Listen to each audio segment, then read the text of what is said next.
صحیح بخاری کی حدیث نمبر 175۔ میں نے رسول اللہ صلی اللہ علیہ وآلہ وسلم سے کتے کے شکار کے متعلق دریافت کیا تو آپ نے فرمایا کہ جب تم اپنے سدائے ہوئے یعنی کہ سکھائے ہوئے کتے کو چھوڑے اور وہ شکار کر لے تو اس شکار کو کھا لو، اور اگر وہ کتا اس شکار میں سے خود کچھ کھا لے تو تم اس کو نہ کھاؤ، کیونکہ اب اس نے شکار اپنے لیے پکڑا ہے۔ میں نے کہا کہ بعض دفعہ میں شکار کے لیے اپنے کتے چھوڑتا ہوں،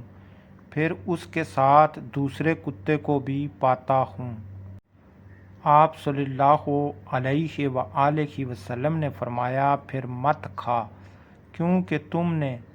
بسم اللہ اپنے کتے پر پڑھی تھی، دوسرے کتے پر نہیں پڑھی۔ یعنی کہ اس حدیث میں ہمیں یہ بتایا گیا کہ اگر آپ کا سکھایا ہوا کتا شکار پکڑ کر آپ کو لا کر دیتا ہے تو آپ اس کو کھا لو، اور اگر آپ کا سکھایا ہوا کتا بھی جو شکار اس نے پکڑا ہے اس میں سے کچھ کھا لیتا ہے تو پھر آپ اس کو مت کھاؤ، کیونکہ اس نے وہ شکار اپنے لیے پکڑا ہے، اپنے مالک کے لیے نہیں۔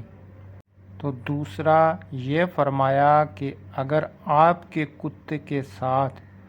دوسرا کتا بھی شامل ہو جاتا ہے اس شکار میں تو پھر وہ شکار آپ مت کھاؤ، کیونکہ آپ نے بسم اللہ اپنے کتے پر پڑھی تھی، دوسرے کتے پر نہیں پڑھی تھی۔